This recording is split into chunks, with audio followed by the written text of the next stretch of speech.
Hey, everybody, and welcome to another episode of Knocked Conscious. Today I had the pleasure of speaking with Mr. Verdickt. It was a very interesting conversation. Here it is. I hope you enjoy it. Hello, everyone. Welcome to another episode of Knocked Conscious. I have Mr. Verdickt, the founder of the Verdickt Therapy, on the other side. Mr. Verdickt, you had reached out to me on my Knocked Conscious website. Welcome to Knocked Conscious. Thank you. Thank you for hosting me on your show. It's a pleasure. It's also a bit of a difficult exercise to always come to big show like yours when you've spoken to very good and important people. So yeah, I'll just come very humble and very excited to have a very nice conversation with you. So I think I'm just going to introduce myself because I don't think many people know me. Um, so I come with the name of Mr. Verdickt. So I'm proudly get my name out because Verdickt is a very powerful name. Generally, people know about it because they hear, oh, if they go to tribunal, if they have a case, they would hear the word verdict. But verdict is a Latin name which means veritas, so the truth, and dict, disser, which means to say. So basically, to say the truth.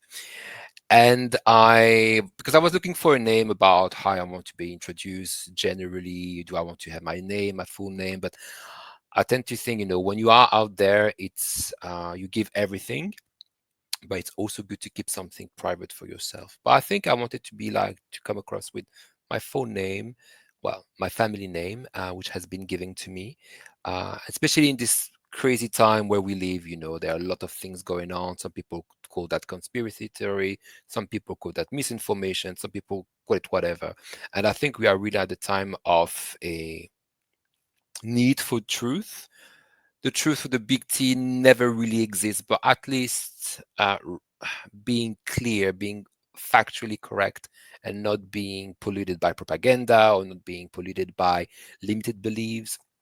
So Mr. Verdickt is also my persona as a therapist because I am an hypnotherapist and I use different type of modalities such as hypnosis, which is my first modalities, but I kind of gain others such as lucid dreaming, which is getting more popularity, especially in the US. In the UK, we've got a couple of nice people specialized in that, but also systemic constellation or African wisdom, because it's a very big topic about constellation, where it's coming from, and sometimes people don't really know that it's actually generated from Africa. So I think with those three modalities, I think it's always about how to get to the sense of truth when I speak to my client through subconscious, through their dreams, but also through the invisible. So yeah, this is why I was kind of Yeah. interested to speak to you, who is well, you're a man of so many topics, so much knowledge, and I was like, It's how not can we knowledge. have a It's good because I don't conversation? have knowledge. I seek knowledge. I'm curious. I am not anything but curious. So I'll happily take that as a badge of honor that I know nothing, but I seek everything. So I'm happy to do that. I do have opinions, of course, just like we all do. But so welcome. And I did see that with Verdickt. And the second I saw that with speaking the truth, I was a Veritas. I went right to Veritas. And I started this about 4 years ago. A little bit longer than 4 years ago, 4.5 years ago or so. But it was more about just seeking truth. It has nothing to do.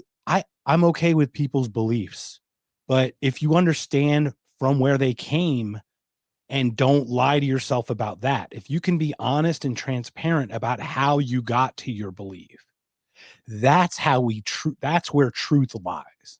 And I think a lot of people they come up with an idea and then they rationalize it backwards from the thought that they have, right? So they have a feeling about something, more of a feeling, and then they try to rationalize why they feel what they feel about a topic, if that makes sense. Yeah, it does. Versus seeking the truth from the bottom, from the ground up in in an emergent way. Yeah, and I think I don't know who said that, but the biggest form of sufferings come the lie that we tell to ourselves. I don't know who said that, but I'm sure Yeah, someone that is is. a famous saying. It's a famous saying, but the thing is, whenever you see people having a breakdown or people who have their marriage like going to divorce, it's generally because they told themselves lies. They make up themselves something like a facade or a lie to which they have been sold, because people don't really lie to themselves by like this. Generally, as you said, you are giving a lie or you are giving a false story.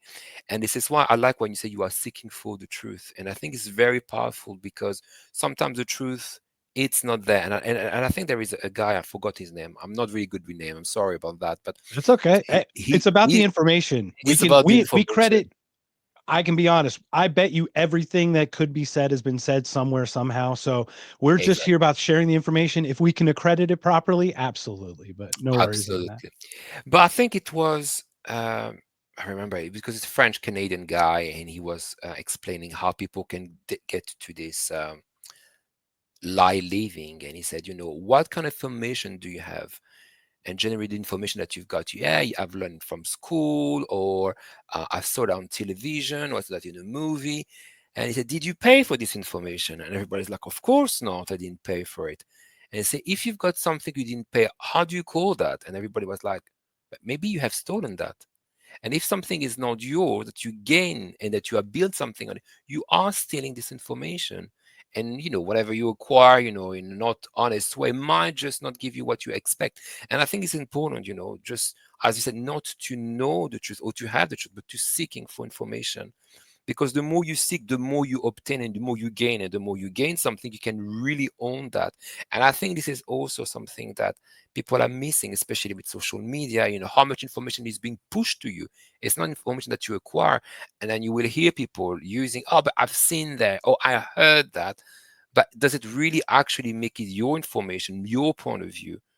And I think this is why you can easily fall not in limiting beliefs that you hear sometimes in therapy or something like this, that oh, because you've got this limiting beliefs, you cannot just be your true self or whatever. But it's more like a limiting information. You are kind of being trapped in someone else's vision. And I think seeking for information is the key if you are looking for the truth. And it's why when I go with my clients, they are looking for um, not necessarily the truth, but at least the source of their problem. So I really like lucid dreaming, hypnotherapy, because you are not just basing on what you say. And generally, what you say and what you see can be super deceitful, just like, do you actually say what you think, or do you say what you have seen and what you have absorbed and what you acquired in a stolen way? So quite like this idea of seeking for the truth. Yeah, it is important. And what I like to do is I like to even counter myself. So if I have a viewpoint, I will put on countering countering viewpoints to see if I can be compelled to change my mind. Mm, Like I mentioned, for example, I mentioned the Michael Jackson thing. I mentioned I spoke with Taj for 3 hours. I thought he was absolutely guilty watching, after seeing certain things and being compelled. But then I watched this other information and I dug deeper. And then I started reading how the truth actually is that it is not exactly how it seems on the surface. Certainly mm, not that. I'm not going to go as far as to tell you anything else, but my personal belief, I've actually been compelled to change my opinion about his allegations, which for me takes a lot, I will admit. But many of us have that challenge to do that as well. And what's funny is when they come to you to seek the truth, I think they need to be told what they can't tell themselves. And that's why they seek someone like yourself. And I think your position is very important. I had an issue. I was seeking mental help at 40. I saw a neurolinguistic programmer. So when you speak mm. of hypnosis and hypnotherapy, I didn't go the traditional psychotherapy route. I didn't use a psychiatrist or a psychologist. I went neurolinguistic programming. So I went a very different route. I think similar to what the way you were trying to seek these truths. So I'd love for you to tell me a little bit about some of your disciplines or some of the things you'd like to share about what you do. Yeah, I think it is interesting to see how people are trying different types of other modalities. And now you can hear different type of therapy. You've got kinesiology, which is a muscle testing, which are kind of trying to learn. You've got water therapy. So it's like basically trying to get your body in a pool and try to do some kind of movement that you might have done while you were in your mom's womb. You've got obviously plant therapy that can be like the ayahuasca, or can be um, very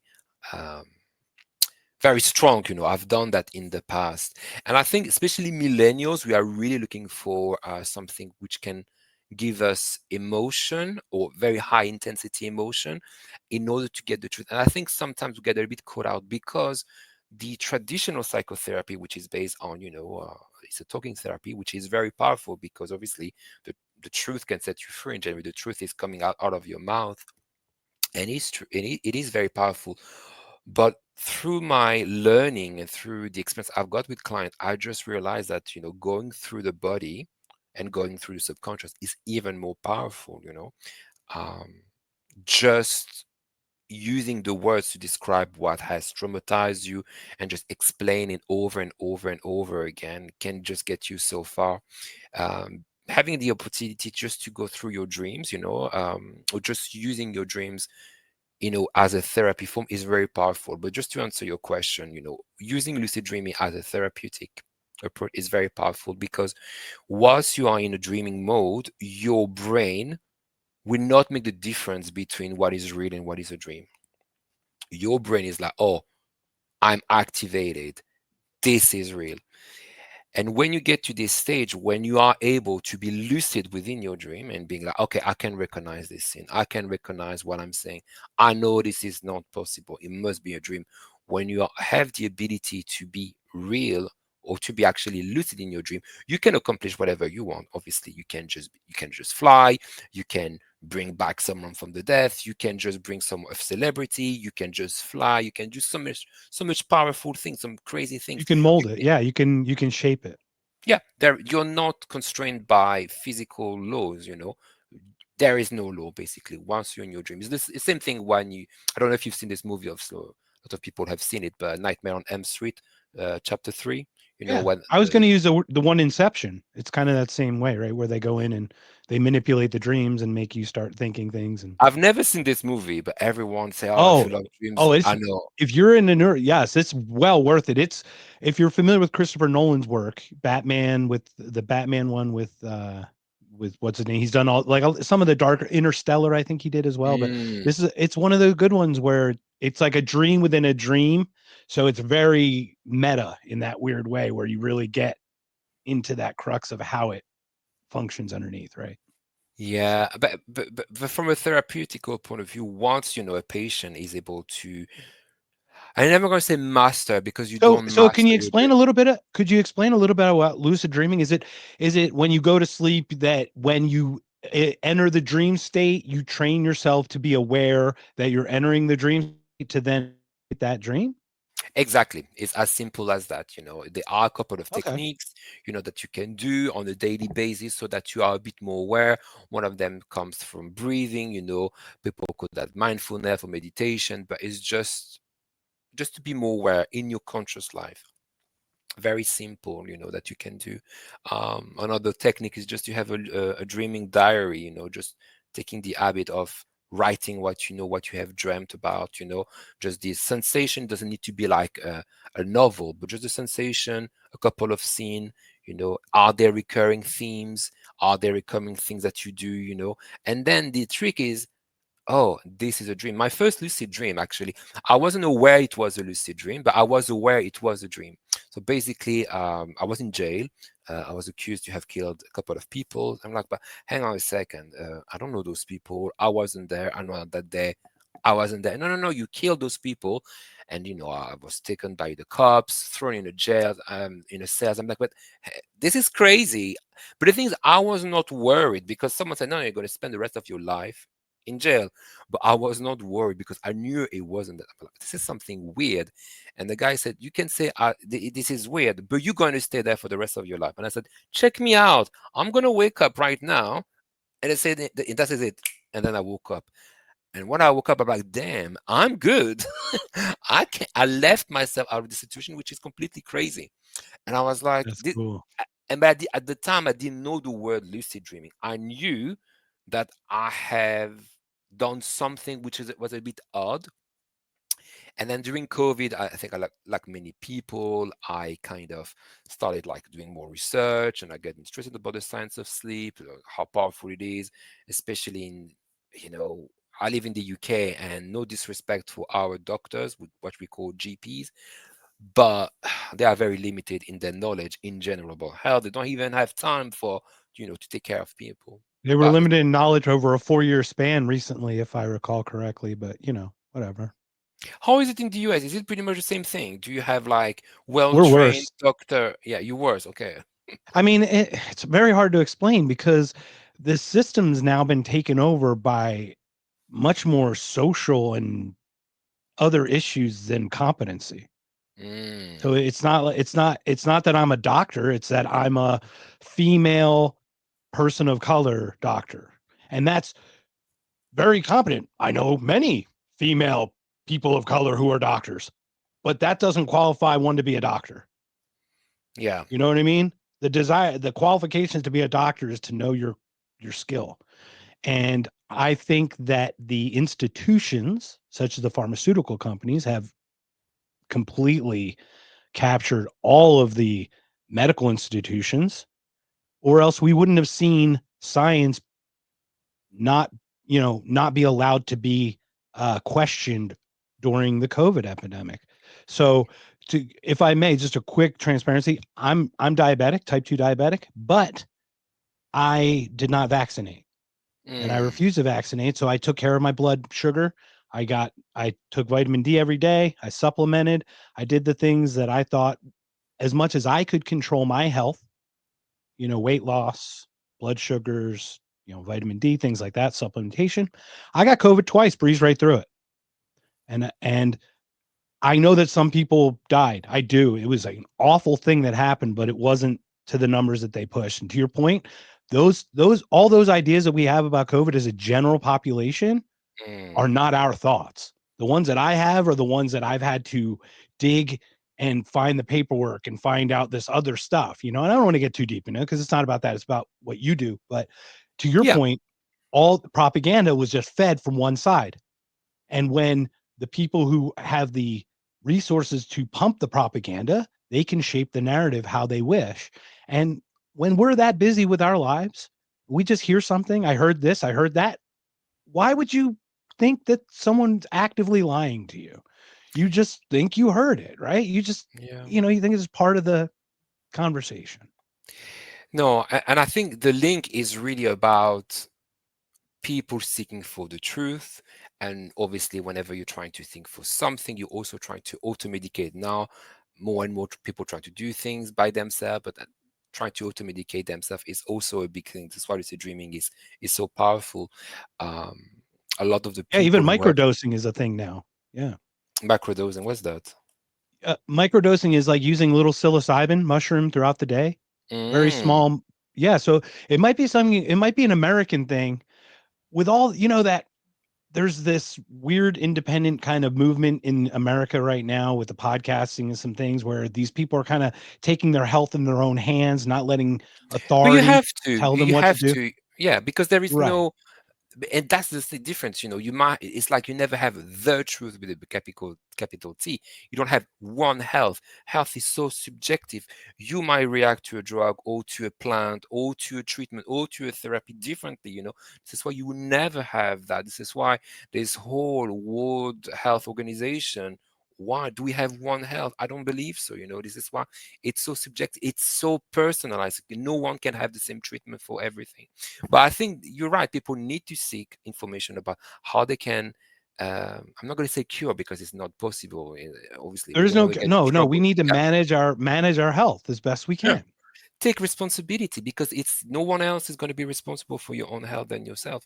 So, and I think you will see more and more people, but this is why you might see a lot of the downside of it is people, pretending that they can cure, they can heal you, they can sell you like snake oil. And that can also be the downside of it, of having this decentralized health system, because you can see that, on social media or everywhere now. Everyone is a guru of everything. People have done like 2 weeks training on something and they can just sell you anything. But we need to also have consideration whether it's for our mental health or physical health.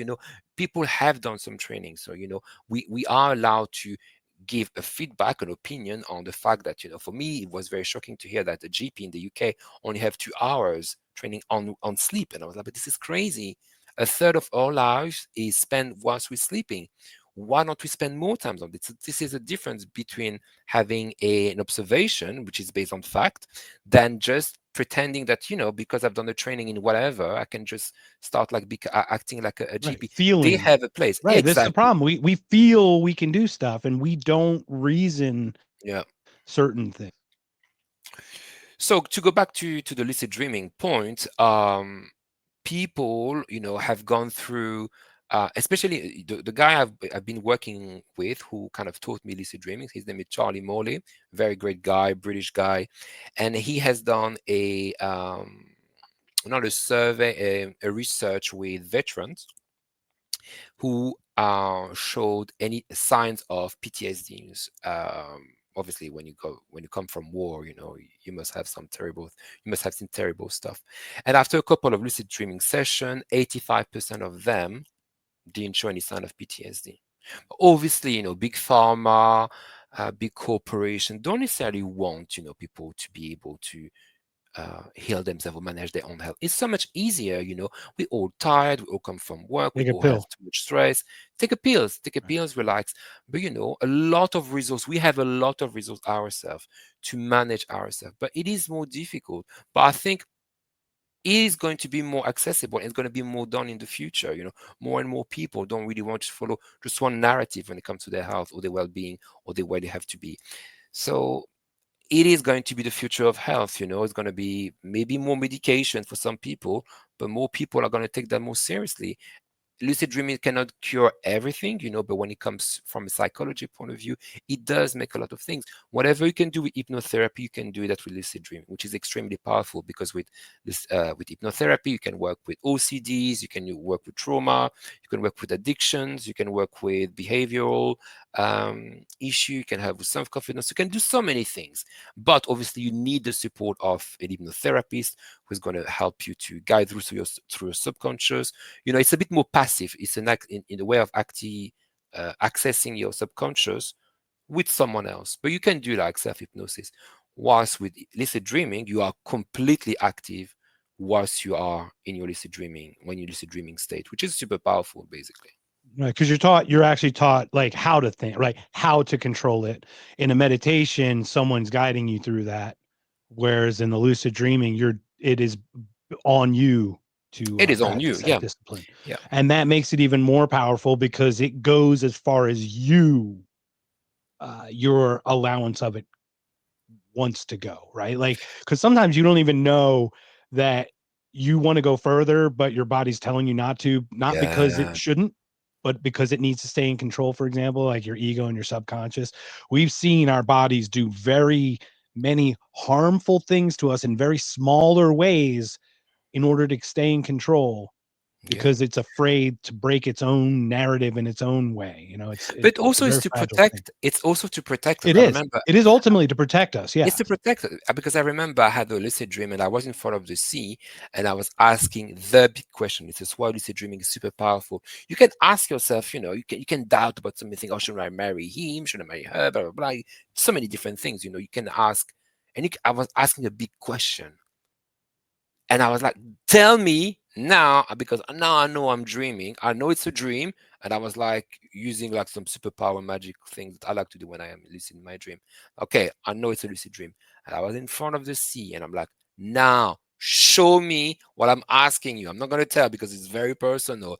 And then I started seeing like pictures, like, pixelating, like depixelating, showing exactly what I was looking for slowly. And I, okay, hurry on. Can I go on, on speed? Yeah. Fast forward, right? Fast forward, but I woke up because it was too much for me. My body was like, you're not ready. You just are not ready for it. Because, your body or our subconscious will always work with us, for us. It's our best friend.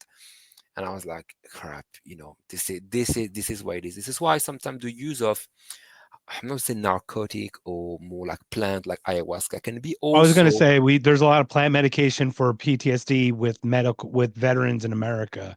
Mm, Ayahuasca, psilocybin. There's a lot of studies starting to slowly grow and finding what's the one that one starts with a K, the thing that the Friends guy OD'd on, whatever whatever that don't know. ketogen. I can't think of the name, but there's a specific drug. But there's certain ones that are like DMT, obviously ayahuasca and all that. Yeah. The thing So is, it's yeah. it's interesting. That is so interesting because I broke my train of thought on it for a second, but go ahead, please continue. The thing is, I found that, there is this trend, that started like a couple 10 more than 10, 15 years ago, where people were going to Latin America doing it. Now it's been imported to Europe, so you can see people doing that in a flat. Like, come on, if you've done it, you know that you must be in contact with nature. My point is, people are trying just to bypass the whole process of, because it's a ritual, it's not just Right. taking a plant It's and not a just, question and an answer. yeah, It's not a it's the search for the truth. It's kind of to your point, it's the search it's for a the truth. search. It's not question answer. It's that's not how the Yeah. world ever worked. You couldn't Google how did you fend off a lion, back in the day, right? You had Mm. to learn that skill or have that instinctually kind of in you. So let me ask you this just to throw you in the weirdest way, your lucid dreams, where are your answers coming from? So there are different type school of thoughts. It can So I'm just just be, asking you yeah. personally. So a couple school of thoughts would be this is your experience is all stored up in here. It Hmm. processes up in here, and then somehow through the delusion of the Yeah. dream and the illusion of the dream gives you that answer through the experience that you have in some way. But there's others, perhaps you are aligning with this frequency where all the answers are, and you're tapping into that way. Actually, So there will be three. Then there well, will be your, my three. Oh yeah, share the third. Yeah, what would be the other one then? there Please. will be, yeah, obviously, everything that you have lived in your life, that you have stored, that the subconscious will speak to you. The most logical. There is what some people think. Some people, I'm not saying everyone, that you can just connect with other beings, or you connected to the power of the universe, and stuff like this. I'm not keen on this one, and I will explain later on, I think. But the other school of thought is you also have the memory of your ancestor, and this is what In your African, DNA and such. in your DNA and such, because you are no, who are you? Who are you? People say, "Oh, I'm this. I'm identify as this and that." No, no, no. Who are you? My name is no. Who are you? People are like shocked. You are just an extension of your father and your mother. That's why you are. You're an extension of them, and you're an extension of your grandparent, of your grandparent. You're basically another um, element of the chain. You're just another element. And if you have children, Right. you would just have other people. So we are just an extension. And sometimes life will stop with you if you don't have children, or sometimes or your lineage will carry on. So this is who we are. So, and in African cosmology, you have obviously fire, earth, water, but you've got minerals. And people, I was like, but what is minerals? It's basically our bones. And in Africa, you have a way of predicting the future, or um, telling how someone is just by throwing bones. Because in your bone, this is where all your memories, all your DNA is where it's stored, basically. So I believe when you dream about something, you might also get connected with the memory of your ancestors. And then there's a So fourth I thought of. What about between people what in do you mean? between people alive who are asleep who might be contributing to some Yeah. central churning of processing interchange hub spoke or just wheel kind of way. So there's even another way to look at that as well. But I love that you mentioned the DNA part, because I'm of that opinion that I think a lot of fears, the phobias that we have, Mhm. were DNA imprints of our ancestors of some. So Clearly, people like clearly. specifically like claustrophobic, or if they didn't get it like conditioned as a child or something, it it's my opinion that it's kind of that DNA memory, afraid of water. Like what would make you a fear of the ocean, like in that weird way, right? It seems odd in some way, but maybe someone had drowned, in the previous. So it would make sense. And I don't know if you read this book, Mark Woolen, It Didn't Start With You. He No. talks a lot about transgenerational trauma, and it explains, why someone at a certain age, not at it can happen at different age, you would have a trauma or a phobia that just kind of triggered out of nowhere, like you say, claustrophobia, or having a fear of seeing something that you don't really understand. Sometimes it can be linked to someone in your family, either the generation Mhm. up, or it can be like aunties and uncles or grandmother, grandfather. So, and I don't know who said that again, I'm really bad with names, but when you Oh, okay. remember, is you become again a member of this memory. And I was like, wow, this is fascinating. It's not just Oh, that makes remembering sense, something. right? Yeah. You re-become a member of your You're community. reliving it, really. You're becoming You it really, again. Yeah. yeah, yeah. And this is why, people say, oh, I've got like this, I don't know if you can see it here, but I've got something. Oh, it's not, I think I'm living on the other Mhm. side, but anyway, I've got like a mark that my mom has and her grandfather has. It's just something that's Like a been passed birthmark. on to you. Yeah, a birthmark. You will have it. It's physical. But what about the mental one? Or why not? Like gifts, oh, in our family, we've got a lot of great singers, great painters. Why talent can be passed on, but not trauma? When you think Right. like this, you're like, everything can be passed on. Who you are, you're an extension. You are just you are first and foremost an extension in your family. You are part of a group. And whatever So, they've got, you will have it one way or another. Doesn't mean that your personality, your destiny will be determined by that, but it's your heritage. It's not just money. It is something you will get. right. So on that, we're looking for solutions. People come to you, they're suffering, they're struggling, they're trying to get answers. They need truth. Hmm. You just told me. Now, I'm once again, this is to question. I'm trying to get a deep understanding of how you perceive things for you and for me, because I'd love to pick your brain about this. So you talk about previous traumas. So you go in and go, well, my life sucks because my DNA's got all this trauma in it. And you wrote an article. Most recent one I see is about victimhood, right? Mm, So how and what I also think is in this therapy that we've gone to is we've jumped the shark here a little bit on the therapy side, right? We went right to like, oh, it's my parents' fault, or it's my DNA, or like, oh, that's crappy, whatever, genetics of mine or something. So they're finding the blame, right? So now I'm a victim of the thing before me, right? It takes away that personal accountability that we talk about that we need to make ourselves better in the first place. mm, So how do we work the counter, how do we combat the victimhood with it? Because I struggle with that because I could look at my upbringing as it being a fault of something. And mm, I've now come to the point where it is it's the accountable factor. It's like what was responsible for things, but it wasn't a fault thing because it wasn't an intentional thing. So I wasn't a victim of something if the intent wasn't to hurt, yeah, right? That's the way I perceive it. And my ability to do that has allowed me to heal some of my relationships or at least take a step back in a less emotional state. It's still hard, but it has allowed me to do that because I've looked at it from like, yes, because this I may have reacted this way and that formed a little bit of my life, but you were just doing the best you could. It's not like it was your fault for that. You didn't know that that was the going to be the outcome, and I think if you did, you wouldn't have done that mm. kind of thing. So I'd love to pick your brain on something like that. How do you work the victimhood out of it, considering you wrote about it, or tell me your thoughts about the victimhood and how that's become an epidemic in the millennial kind of zillennial, uh, generation. So there are a couple of things to pick up on that. In a Yeah, I threw one-to-one, everything at you. in a one-to-one session with a client, obviously it's difficult because people come really in a very vulnerable position.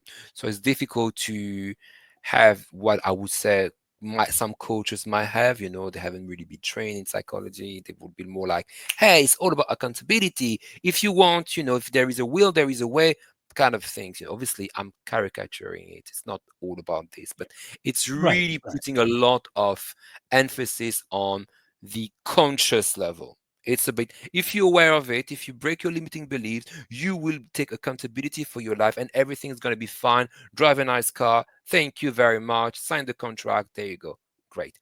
My approach is slightly different because I work on the subconscious level on the premise that through the subconscious, you will get to the truth. So, like the first difference.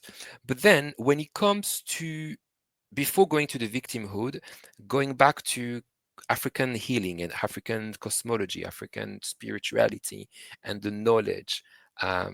Some of your audience, if they are interested about that, Malindo Masome, great guy, wrote a couple of books. I would very recommend him, the power of healing of Africa, and and this is why when we work in this kind of African tradition, especially when we talk with our parents, we don't talk about love.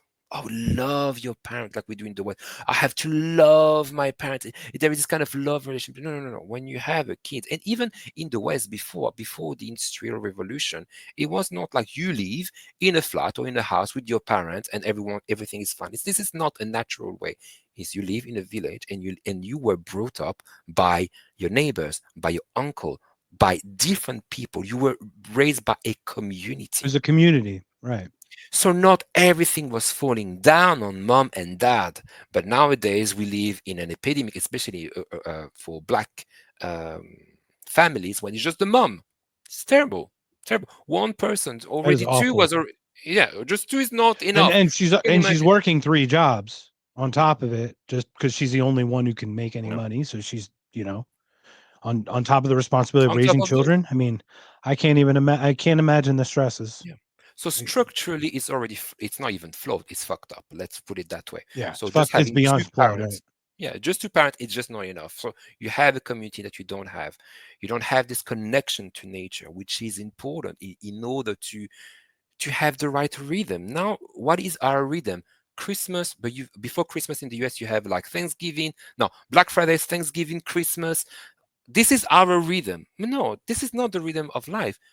Autumn, winter, spring, summer. This is the natural rhythm that we should be follow. We don't follow that. We follow crazy advertising rhythm. This is how we are being programmed. So can you imagine just by a single mom having the wrong rhythm that is being penetrating you that you have to live by? This is crazy. And So to your point, that's a consumer rhythm, right? Let's be honest. this is, yeah, It's all consumer based, right? It's like buy the food, then buy the gifts, then get more gifts, kind of getting thing. more So gift. So and then and you're not whereas nurturing. the old way was not consumer based. It was communal based. It was to integrate, not to Yeah. separate. Yeah, to work with nature, just like eating the fruit from the season, the vegetable from the season, celebrating the season, celebrating life. So structurally, it's already not working. But then you also get to this point where um, you just don't have the time to take care of your children, and you are bombarded again by another type of propaganda, which is about love of you need to love your parents, and there is this kind of love. No, no, no, it's not about love.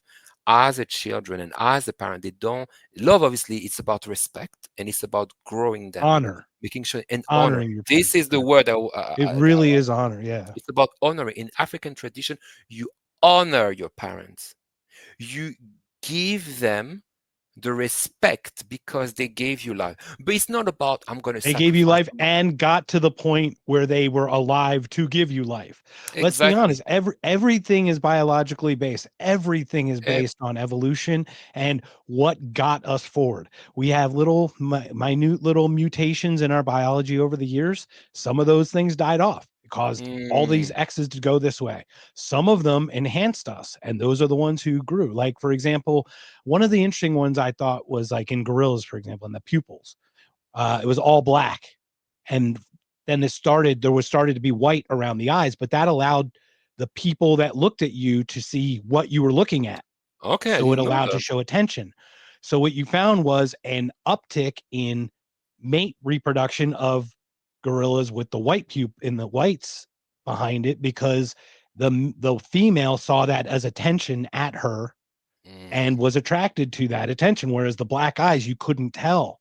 So those over time got bred out once again through your DNA, just like a memory, but biologically, right? So it's very similar to what we were talking about earlier, where it did come biologically. So these things that you're talking about, honoring was a utility. Love is not. Love is a luxury. yeah, Honoring is a utility. Honoring is what gets you to understand. And I think to your point, we think love has to be kind and sweet all the time. Tough love is the honoring, is like, you have to do as I say because it will get you to tomorrow. The reason Exactly. I know that, it may Because hurt you, but yeah, it won't kill you right now to do this. This hurts, but you will die if you don't do this, kind of thing. It's yeah, one of those types of lessons that we actually go, oh, my parents don't love me because they treat me poorly. yeah, yeah. But Because the the, love the thing role cuts in the very role of a young, parent, and we yeah, don't talk about the honoring. yeah, Yeah, to your the, lo- points, I'd love the for you to expound on that. yeah, the role of a parent is not just to love. That obviously you need to give affection, you need to give attention, you need to that comes through love, but that it's also about making sure that your offspring or your children just grow, and just you need to give them love, obviously. But this relationship that we're trying to romanticize in the West is completely wrong, because it gives this false expectation that if there is no love, or as you say, if it's not sugar coated, it's not enough. Whereas it's about honoring, and especially for millennials and Gen Z, it's about accepting that your parents will do whatever they have to do in order for you to survive and for you to grow. So it's really about honoring people who came before you. And the problem is people, especially in Europe, I think in the US you don't have it that much, but because I come from a generation of people who have migrated to Europe.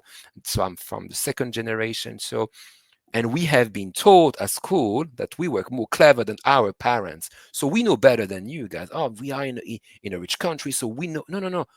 Again, humility, this is the biggest part of leadership, is about humility and magnanimity. It's like knowing your weaknesses and your strength, but knowing the people who came before you, so honoring them, know better than you, whatever you have had.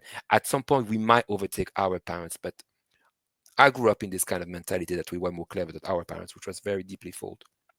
So taking that all in this consideration, Yeah, it does, plus because it makes you entitled. I mean, it's a part of the coddling. If you ever read Jonathan Haidt's book, The Coddling of the American Mind, it no. is probably it's.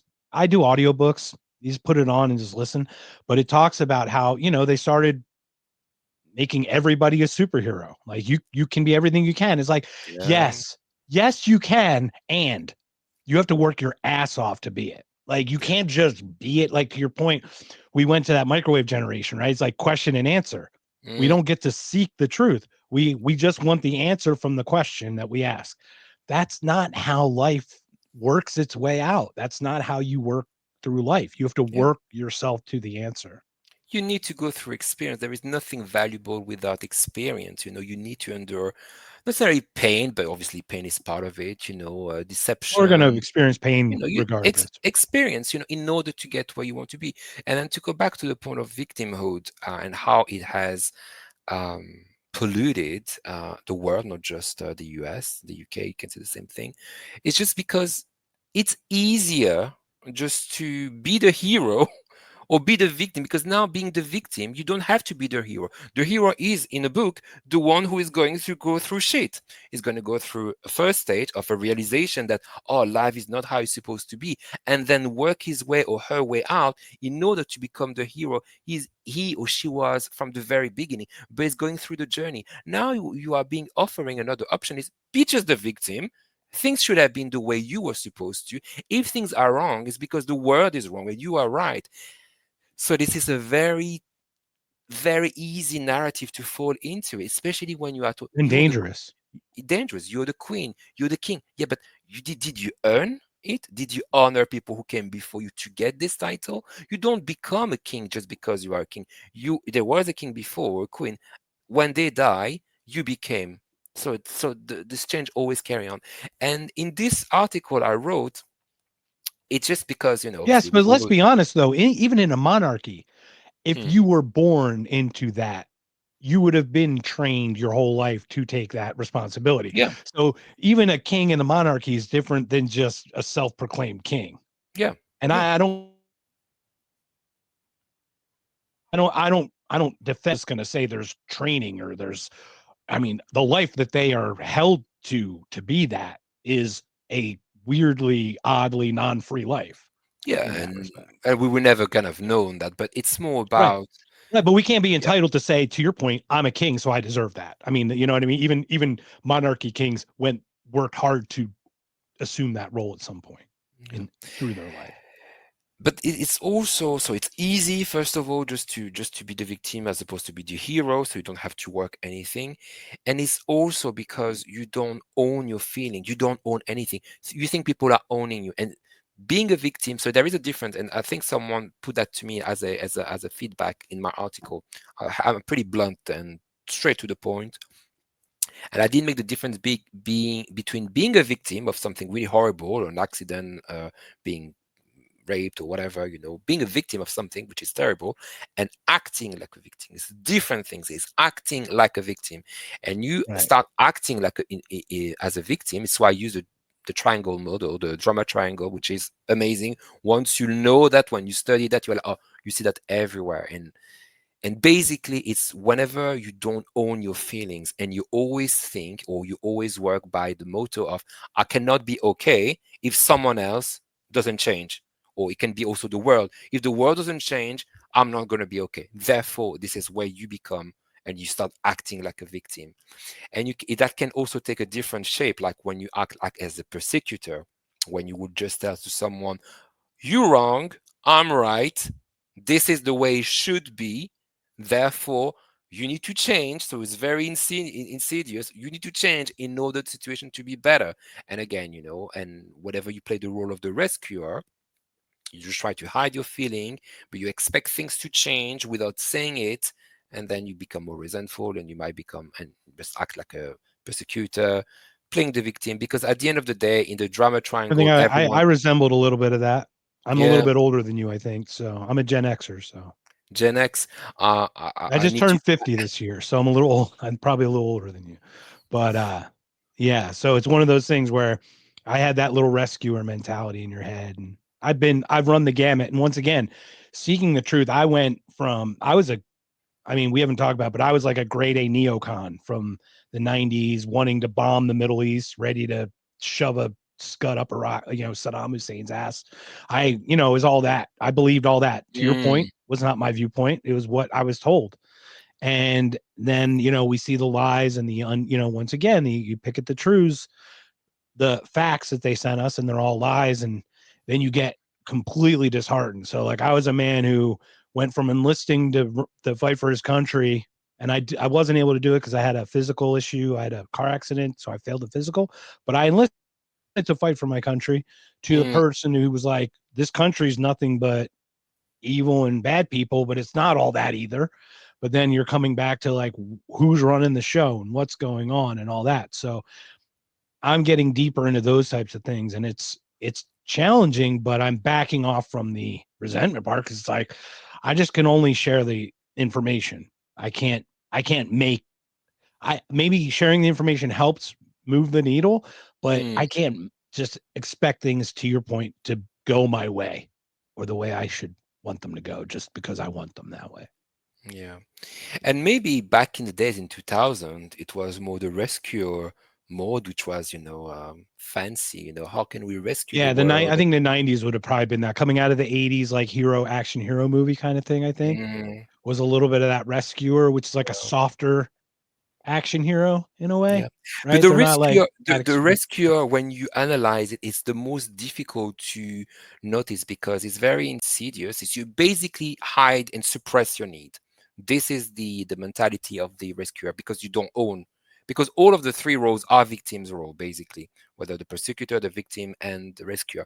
But you try to get your needs met by not saying it and by thinking that you are better than the other, that you're going to be able to solve the situation, you're going to be able to sort it by being self-righteous. But and again, the way of not owning your feelings is by not admitting that you've got something, you've got a secondary gain or even a primary gain about doing it. You want to be seen as a hero. Simply, it's not just about others. And whenever we repress our feelings, is I think it's super disastrous. I've been in a situation too in my family. There was a big triangle where I was the one suppressing everything, and Mm, then you become resentful. You become resentful because you're like, what about me? yeah. I have the right to exist. I have the right to have feelings. I have the right to have needs. And this is the most difficult, the one, I mean, but we all play the three roles in the triangle, which is why it's so funny Absolutely. because Yeah. Yeah, it's funny. We think we're above all these things, right? Like I love for example, I love these people like I could never do what Germans did in 1940s.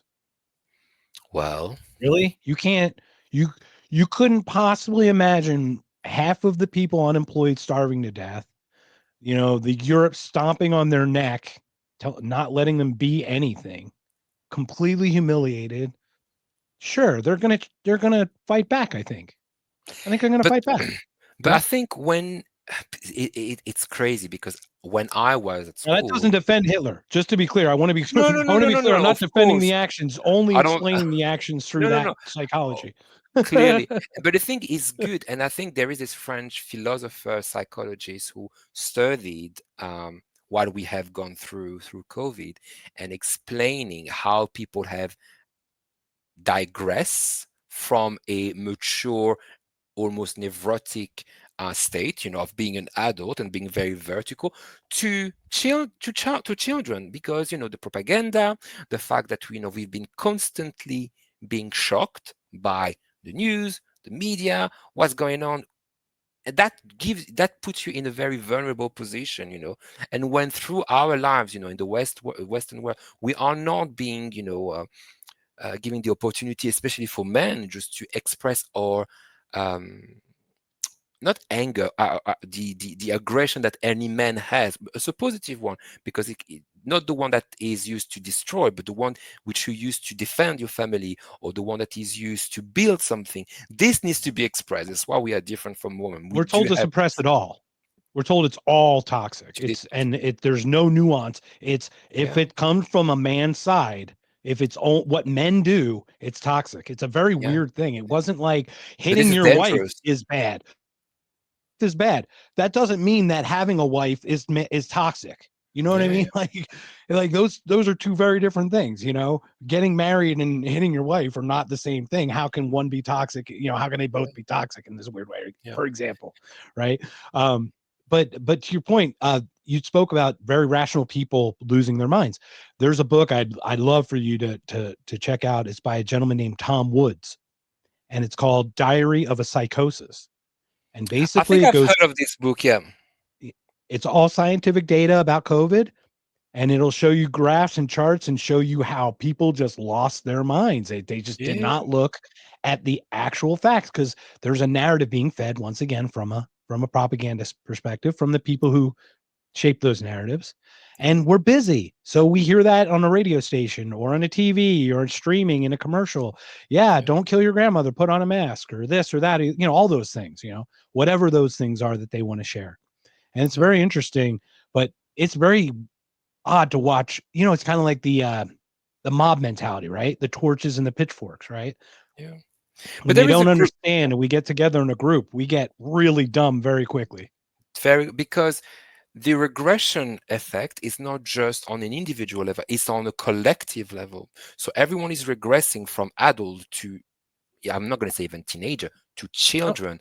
And then you've got this right. kind of codependency with this kind of maltreated parents who just don't want you to grow, who don't want you to be able to think by yourself. No, no, no, no, that has never happened. Don't look at this, And everyone was in this regression, being constantly traumatized, unable to say, okay, hang on a second, I think, I see, I say, and I do. No, no, no, no. You have to be dependent on one narrative. And this is why you have seen so many people doing things which were against their will.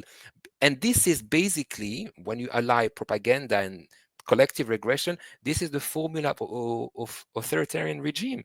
And this is why she compared that. Mhm. The author, I need to mention that I love her, Ariane Bilron, amazing, amazing. She's French, but her book explained clearly from a psychology point of view how we could have accepted what the Nazi have accepted, people in Germany have accepted, or how did we accept what happened during COVID? Because it's a total regression of our ability to think, to see, and to act correctly as adult, and putting a boundary and being like, no, I do not want that.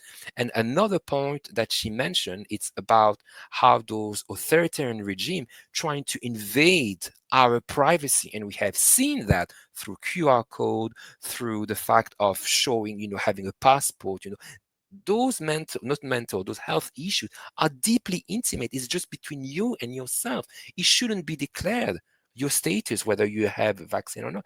It belongs to you. But that is a big characteristic of authoritarian regime, when they try to invade even your intimacy. And that's why you see more and more companies, because I write a lot about work culture. They want to see what is your sexuality, but that doesn't belong to you. That belongs to me and my partner, not to you. I know you want to have some nice stat on the nice slide, on the nice show, not show, on the nice PowerPoint, but that doesn't belong to you. That is my privacy. It's everyone's privacy. So, and this is why, you can see sometimes the EDI can be a little bit corrupted, trying to see everyone's religion, everyone's sexuality. No, no, no. But there are things that belong to people. And this is why I wrote this other article about privacy: no pride, no shame, and no intimacy. It is important as adult to protect that, because it is very intimate. Right. And you wrote about free speech as well. I want to touch really quickly on something you said. There's a book called Ordinary Men, and it was about German police officers who were already old. They weren't indoctrinated into the Nazi regime, Mm, but they found themselves to eventually go along with it. Right. Like, it's like, to your point, that's the person. My point on that was, when we think we can't do something is when we're most susceptible to doing it. Right? Like, I could never do that. Of course, that's what allows the gateway, the door to allow. You need to understand the other side of you. You need to understand your shadow. Yes, I am capable of being manipulated to do bad yeah. things. Just knowing that, or just being aware, or thinking that you're not above that, allows you to be aware of not being manipulated to do bad things. It's just the awareness of it, you know? Yeah, and I think it's another thing that authoritarian regime do, is they oppose people. You've never seen like so many things so divisive than the COVID vaccine. You've never heard that. But this is, as you said, is having the audacity, or the whatever you want to call it. You said, I am part of the good guys, and you are the wrong guys. And just having this mentality, very um, where things are being opposite, that leads to, being completely immune to seek for the truth. As soon as you start thinking, I am a good guy, I don't have to hear anything, this is a dangerous side. And again, going back to our Exactly first right. point, it's about the journey of seeking for the truth, not getting the truth. The truth will never come to you like this. It will never come to you. Like, you need to look for it, you need to fight for it, you need to, yeah, you need to, this is very dangerous, just to have this mentality. But this is why, during this crazy time that COVID was, it was a crazy time. It was always important for me to be, am I doing the right research? Am I open? Am I not close? I'm not closing myself to other people who don't share the same point of view. And, and keep, having conversation and debating. And this is very healthy. As soon as you shut down a friendship, or you shut down people who don't agree with you, this is a dangerous side, that you are being manipulated by yourself, or by someone else, or by someone else, through yourself, without really realizing it. This is why this constantly seeking for the truth, and just removing anything that can just prevent you from um, building bonds, building links, because this is what is another very important point from Aaron Bill Brown in her book, is authoritarian regime, what they want is isolate people. You are just an individual. No, no, no. As I said, you're not just, you are the extension of your family, and we are supposed to live in a community. So we never an atom lost. We all part of a group. But this is what, authoritarian regime wants, just to have individual people that can be suppressed whenever they need. And this is the problem, because we're stronger together. It sounds corny, but this is the truth. And it's only because you're part of people, part of a community, that you can become better. So to go back to your first point about therapy, this is a very important thing that I said to my client. It's not just your problem. It can also be the problem of your family, but it is by building stronger link with them, bonding with them, honoring them, that you can get better, that you can really get to the sense of truth about what actually happened. So it's just not political, it's also on an individual level. How do you get the sense of truth? By getting in contact with people who have been there since you were born. I just something came to me about the honoring thing because I'm very much aligned with that. Now, I think what happened was the rights of adults as individuals that we came in the West with the Constitution that we have in the United States became the rights of children. But children, in my opinion, are not the same right level because they're protected too. They're to be protected by the community, for example. They're not to Mm, be exploited, they're not to be manipulated, they're not to be mutilated, abused, used as slave labor, anything. They're supposed to be protected and learn during that time to the point they are old enough to become their own thing and break off from their, or not break off, but grow from their root tree or whatever.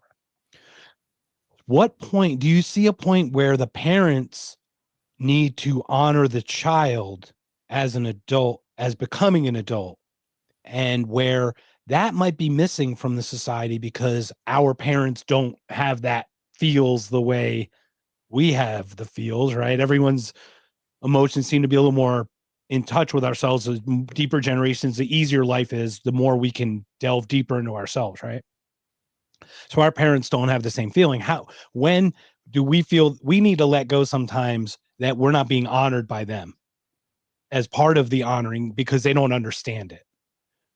But like, for example, I've at the point where I've come to my parents, for example, and shared what I felt, but it just doesn't click with them, and mm, some of the things that don't click, that's where I get frustrated is like, I'm trying to explain with you. And if you can just say, oh, yeah, okay, you know, and it's like, I'm not trying to pound my, that's no, it's my answer that this is what did it.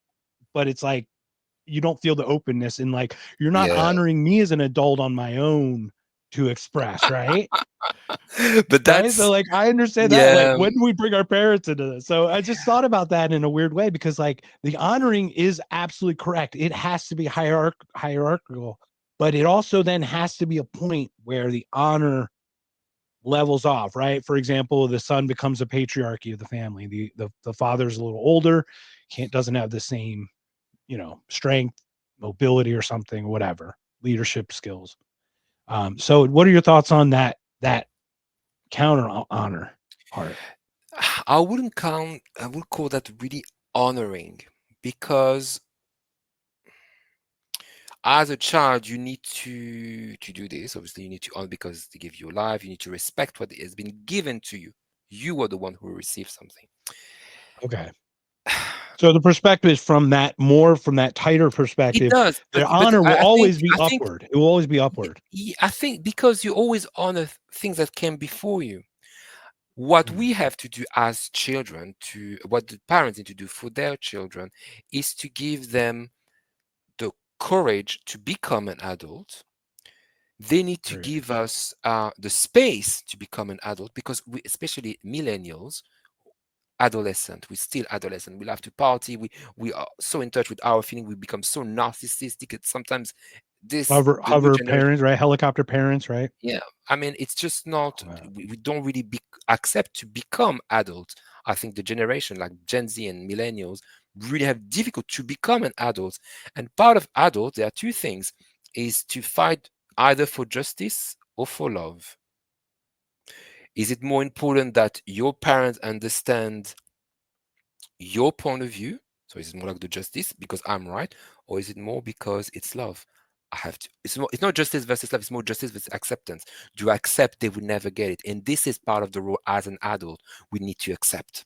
It's not just about the Uh, justice, not just because I'm right that they have to agree with me. And this is why it's so fucking hard to talk with our parents. One of my teachers said, you think you're good now? Go to see your parent and go back to me and see if they didn't piss you off too. I'm like, yeah, they did. And it's because this is the best test. And we need to choose between justice with them and acceptance. And this is the most difficult thing. And when you accept for your parents for what they truly are, human being, because especially when you are an adult, they are not adult. They are old people. They are senior. They are getting close to the other world. And you, mm, as an adult, you need to accept they're not going to change that. They are the way they are. What happened has happened. It's a little bit too late, unfortunately, to look for reparation. it is what it is, and you are now the adult in this triangle. When the new generation is there looking up to you, that you need, they need to honor you. You need to be in the acceptance movement, and this is hard to with parents. It's, especially you talk about Iraq. I cannot imagine. When you've been deceived, the level of acceptance that you might have. And I don't know if you can tell me if it's harder for you from your parents, from the government, but it's a little bit the same. Do you see what I mean? Yes, absolutely. No, and you make a great point. I love exactly how you express that. We do need to accept that. We really do, and the honoring does need to go upward. To your point, I really appreciate what you said, and um, my parents actually visited me for my 50th birthday, so I know that how quickly that can revert back to old things. Like I was doing something and my dad reached to try to help me, and my reaction, just everyone saw my reaction to that, and it was so like instinctive. It wasn't, it was so just I'll say trauma, and I hate to say it because like my dad's the most amazing person in the world. Like he's a beautiful human being. He's just a great, kind, generous man.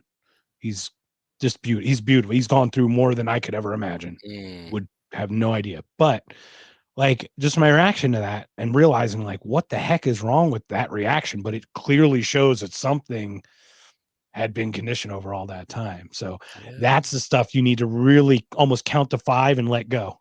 Like you see an action, you're like, "Mm, mm, okay, I'm okay. Okay, it's not a big deal." That's the But the thing is, acceptance part. yeah, and everyone accept or go through that in a different way. Yeah, Sometimes people for just sure. give up and being like, "But is it the right thing?" I'm not saying it is, but it's Right, it's and just yeah. this versus acceptance. And it is tough. I think it's one of the toughest stuff you can do as a child slash adult with the generation up, is because it's so ingrained. But once you go through it, you can really build an adult to adult relationship when they will rely on you in a different way. They will kind of become the child. They don't want to admit that, Mhm. but this is There is that this point, is yeah. part of this is that point. And I've got a personal story, and I've got this person in my life who's still looking for reparation. It's a little bit too late now. It's time for you to accept things the way they are, and until you don't let go, you are going to destroy yourself and destroying the bond, because I think this is the most important things, not from a authoritarian political analysis, but from a life point of view, this is the most important. It's like keeping the bond, building bonds with others. This is how we can survive and we can live a meaningful life, is through connections. It's not through phones, it's not through careers, it's not through podcasts, it's not through modalities. It's through the bonds that we've got with people that are there for us, who were there when we were born. The rest is a little bit Yeah. more like, sand in the sky. I will admit though, the technology for someone like myself in America who does not know who your name is, who you were, getting to talk with you about this though and connecting this way is amazing. That's an amazing thing. It's just that we rely on other, like people are relying on our conversation instead of having their own direct conversation with someone, connecting with someone, But if someone that can makes just sense. be inspired to have one. Right. Oh, And absolutely. Yeah. yeah, But you know what I'm it's saying? Like, yeah, we talk about this. I think this is a great way to connect. Uh, but it does have its pitfalls if other people just look at us connecting versus making their own connections, right? Like yeah, it's kind of like it's substituting television that for us, like growing on putting the TV on. You know what I mean? That was our babysitter for a while. yeah. Podcasts are a great way to learn things, but you have to be careful that they don't isolate you from making your own direct connections, right? No, 100%. Isolation, especially for men, it's becoming more and more difficult, whether you're gay or straight. It's isolation, and suicide is more prominent for men. Screens, women expectations are much more, they are much more demanding. What they want, they have more rage too. I've seen stuff on the internet over the past few days, like women's rage is like these big things, and women's sensitivity has gone to the roof. People, men more crying more, women being more angry. It's a bit more difficult. And in because I work in more recruitment and all that stuff, And you can see that, there is more equality, for 9 to 5 day job, in an offices, and women earn more. They're doing better than men. And this is why I have a lot of friends, beautiful friends in their 40s, and they can't get a man because they cannot get a man who earns more than them.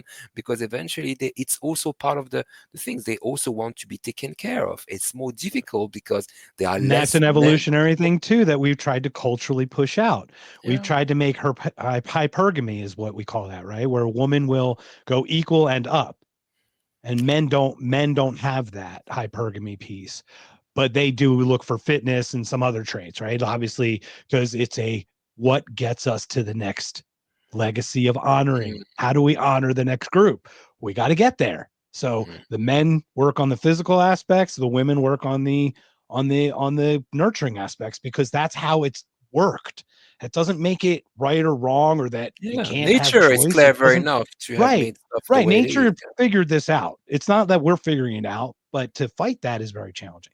But I will argue, like to your point, in the 1970s, Nixon he doubled the labor market by saying, women, if you want to make more money, let women work too, or something, or your wife work, or some kind of weird Mm, thing. Then it became a thing where now a single income isn't going to cut it anyway. You need two people. you need And two now you people. talk about even less time. You got two parents and nobody watching. Not it might be a grandparent if you're lucky, but how many of us are that fortunate? Not all of us are all, because we've kind of spread out over time, right? We're not always living in that same community that we start out with. So these things, as we spread across the globe and technology becomes like this, it becomes harder to connect to your point. Clearly. But connecting deeply and authentically, I think this is the most important one. Um, and just not having, as we said at the very beginning, not connecting with people who have the same ideas as you, but the same ideas been shared or pushed to you, and just living in this kind of fantasy facade lies when you're like, oh, we share the same thing, but do you actually share the same value? Are they your values, first of all? Are they, have you looked for it? Do you know yourself? Do you really know yourself? And this sentence, know thyself, is so not well understood. People think that knowing yourself means, oh, I need to do this therapy, I need to go to this trip, I need to do this, blah, blah, blah, to know myself I need every to put single. labels on me. I'm an XYZ, instead of Yeah, understanding what brought you to the yeah. things that you But it's more did. than that. It's not just knowing who all the labels you can have and you might have and you will Right. remove and re-add. It's more about knowing who you are in the topos, that's what the Greeks said, in the space, in this constellation. Where are you? What is your place? Oh, I'm the second in my family, or I'm the third, or I wasn't recognized, but I am still in this constellation. It's why constellation is amazing, because it helps you to really understand your place in the world, or at least in your family. And when you know that, things become so clear.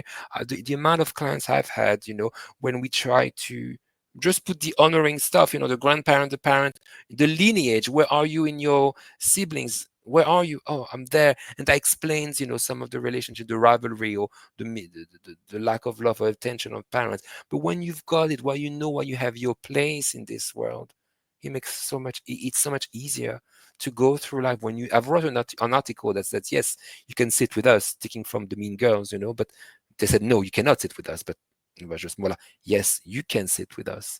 And when you know that you have a place in your family, or even at work, things change. Things change dramatically, because every false ideas, even good ideas that you had about things, the way they were done wrong to you, understand because you have your place. So, Yeah. And in a weird way, if you understand a place, that then helps with your purpose and meaning. You've spoken about that as well. I'd love to circle back on you spoke about the privacy shame type thing. You also spoke about free speech, right? We talk about authoritarian regimes. It's like, mm, it's funny because the right to free speech is also the right to refrain from saying something, mm, right? It's not just because I can say it doesn't mean I should, would, or have to, right? So it's kind of, to your point, is that privacy is freeing, is just as liberating as the ability to express it, if that makes sense. But they want to force that expression yet limit your speech.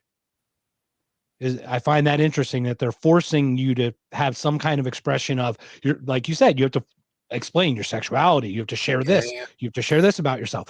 But they're, meanwhile, what you're expressing about your free thoughts, they want to suppress through censorship on, for yeah, example, a social media platform, through misinformation and disinformation and all that.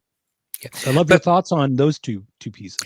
the thing is, people are mixing up complacency and moralization of a speech, which we are encouraging people to say, things that need to follow a specific narrative, and this is not free speech.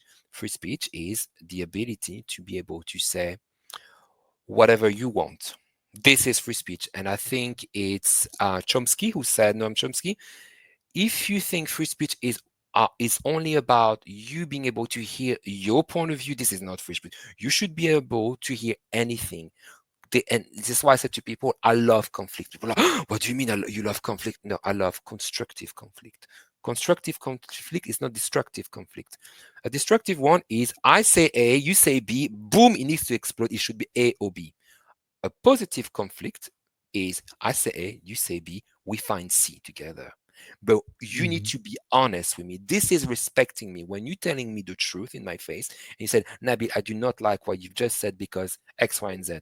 Okay, X, Y, and Z. I can agree on X, but Z, I think you made a mistake. Okay, fair enough. And then we build on something. This is a positive conflict. People are worried about conflict, but conflict is a positive thing. World War II didn't happen because they didn't have enough conflict at the very beginning. Say, no, we need to stop this because this is going too much. We let it something grow and then it exploded the way it is. Conflict is a positive thing when you come with good intention and when you got a good mindset in order to find a solution. And I think this is why, this is dangerous when we prevent people from having conflict and debate and sharing ideas. When you are in a meeting and you hear people always saying the same thing, being complacent about what they think they know, and again, going back to the information that's been given to them that they have stolen, this is not helping anyone. Everyone is comforting themselves with their own ignorance, and nothing is moving. Being respectful and being respected is about being able to say, I disagree with this for this reason. What can we do about that? And this is how you show your true color. And this is how people can really move forward.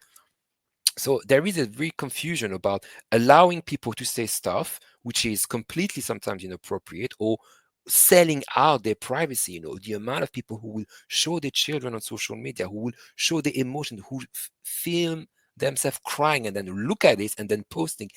This is not free Yeah, they speech. This actually is, edit it. They yeah, actually consciously, it's not like record it and hit send. They actually watch yeah. it and But look at it, whatever think they do, about it, and then go, it's "Yeah, more this is about, still a good idea to send yeah, this." yeah. Like, But the thing is, well, it's there's a more broken about, part in the brain there. yeah, but it's more about selling your intimacy. The intimacy is this very unique relationship between you and yourself, you and the divine, you and someone that you want to protect, actually. This is something that you just don't want. In order for intimacy, and people confuse intimacy and interiority, which are two different things. The interiority is really when you are, with yourself, but this is just a connection. It's not a connection. It's more like a meditative state, a contemplative state. When you are in the intimacy, that implies a link, a bond. Again, we're going back to this theme of the bond. You need to be with something or someone in order to have intimacy, and you need to be outside the eyes, outside the public, in order for intimacy to be created. But people just want to sell this out just for clicks, just because they have been told this is free speech. This is not free speech. This is about selling your intimacy, which is very dangerous. And to your point, you mentioned Noam Chomsky. I believe he said, "Free speech is letting someone you don't like saying something you don't like." Exactly. And Exactly. and to your point, you're right. There are destructive speech. There is destructive speech, and you could label stuff hate speech. I guess you could, but that becomes weird because then somebody has to define that, and everybody has different definitions. Some people are more sensitive than others. So hate Yeah. speech But might there be are calling hate someone a speech. doo doo head versus calling someone an asshole. It's like, okay, Yeah. well, so you got to kind of let it all be out there. Yeah. I mean, it's kind I, of like, the thing is, because if I were a ruler, this is how I see the world now. And because if I were a ruler, I would want things to be a certain way. That's exactly why I can't be a ruler and why I Mm, shouldn't be able to have the power to be able to do things a certain way because I want to use it. So now I expound that to I don't want anyone to have that power over anyone because good or bad, one day a good person will get the reins and one day a bad person will get the reins. And it all depends on who wields that power. I'd rather them not have the power to begin with and be defanged than to be concerned with who is wielding the power, if that makes sense. And speech is a real big one on that for sure. Especially, I can imagine the UK. I mean, I've heard stories about suppression and censorship at comedy shows and just sensibilities and people getting arrested for tweets and things like that. I mean, is there is there anything you could share about any stories you heard about I don't really those follow or too much the and or I news, mean if but it affects your world, I guess. I think it's more to come back from a psychology point of view. It's this level of regression, when you are a child and you are not able to accept the no. You need to be able, in order to be a constructed vertical adult, to accept that in life there will be people with a different point of view, and this is how you grow. Again, to go back to the know thee self, it's not just knowing all those part of you, even the imaginary one. It's also knowing your place, but also how do you interact with other people. This is why, the most difficult day for a child is the first day when they go to school. Oh, I'm going to see other people, how they going to interact with me. This is how life starts. You cannot just be by yourself, you need to be with other people. And I think, this cancel culture just reflect, the fact that we are more and more isolated, more dangerous for men, because aggression can really lead to rage and into violence. For women, it can really can turn not just that, but to self-harm and comparison. Obviously men do that too. I'm not just saying it's just women, but this is very important You'd just be to have surprised actually the statistics are actually crazy that although women attempt more or allegedly attempt more, men kill themselves at a 4-to-1 rate. So they're yeah, actually I hate to say better at it, but they're more thorough when they do it. So it's a very odd thing. yeah. But So yeah, anyway, yeah. So please continue. I mean, to your point, suicide, and one of the things you just mentioned, you mentioned the first day of school.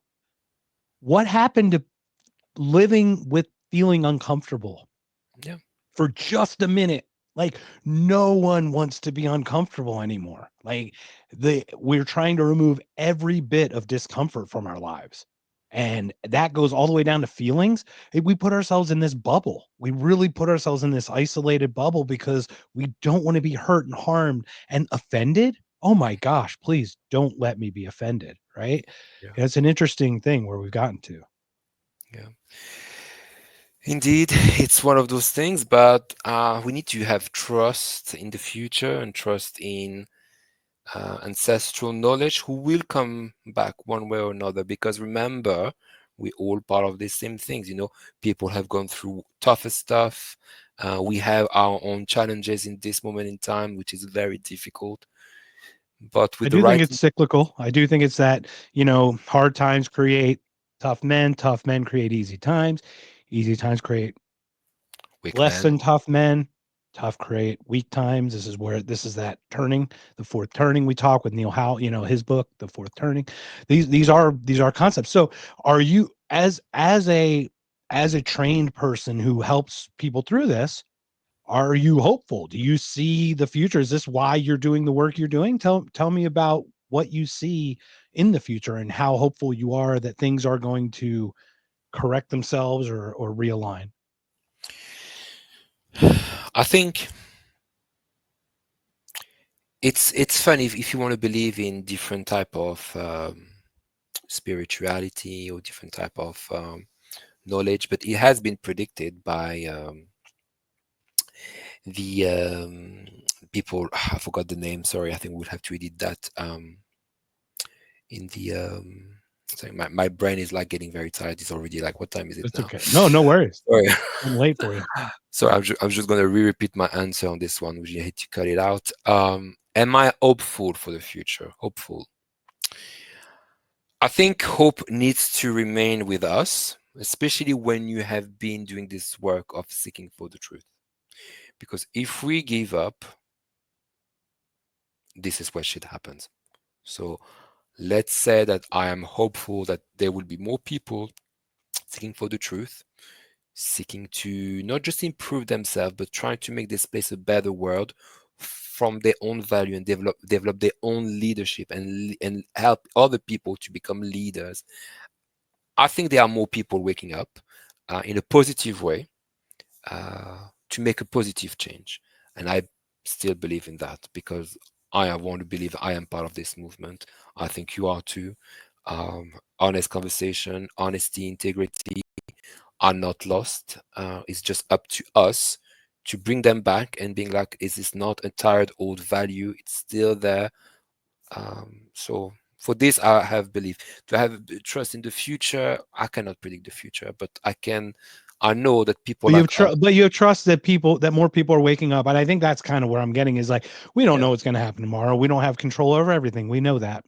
But at least you're seeing this shift of people starting to at least go, oh, wait, pause for a second and go, let me look one more step into that at least. normal stuff, yeah, And but then, also oh, let people me look who, two steps into that, yeah, and then starting to yeah. crack that But it's that a not little bit. just So that; I it's think you're hopeful in also, that way. yeah, Sounds but also believe that more people who have done the hard work, having seen all the same thing about being deceived, and will just remain calm and be like, this is just the beginning of a longer process, because I think it's not just about waking up and being, oh, I know the truth, I've looked at this kind of documentary. No, no, no, it's about having done a lot of research, but also research on yourself and being humble. And if I want to believe in something, I hope this everything we're going through, this narcissistic attitude that we all have, the blaming culture, the victimhood culture, the cancel culture, will go back to a bit more, let's be more humble, let's be more honoring what has happened before.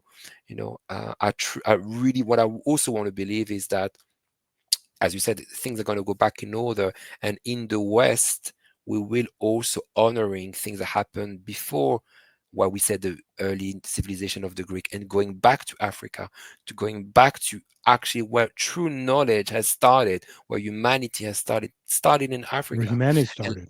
Yeah. yeah, and really, and I think, because until you live in a lie, until we start thinking everything started with the Greek, no, no, no. Where the Greek has started learning their knowledge from Africa. Until we live in a life and we want to believe alive, shit will happen.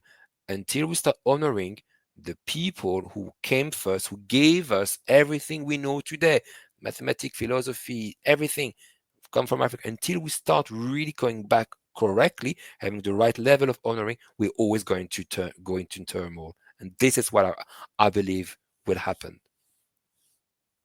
I think that's a perfect message to end.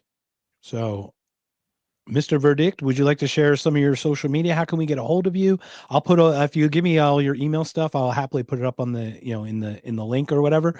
But please feel free to share us a little bit about yourself, how we can get in contact with you, and thank you again for Yeah. joining us. Yeah, so people can find me on Substack. So they just search for the Verdickt Therapy and they can just follow me, or they can just go on LinkedIn. There is a link on my Substack. So feel free to share, comment, like, and the work I do. And obviously, I will be happy to go back to another episode, Mark. Excellent. Well, thank you so much for joining us. Welcome to the Not Conscious Thank you. family. I'd be honored to be on your show. I haven't shared anything about my experiences. I think you'd be surprised a little bit. So thank you again. Thank Welcome you. to the family, and we will talk with you again, but I will get your links up and you have yourself a great evening. Okay, sir? Take care then. Bye bye. Thank you. 1, 2, 3, 4. Good night, sweetheart. Well, it's time to go.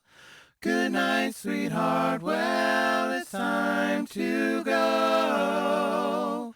I hate to leave you, but I really must say, good night, sweetheart. Good night.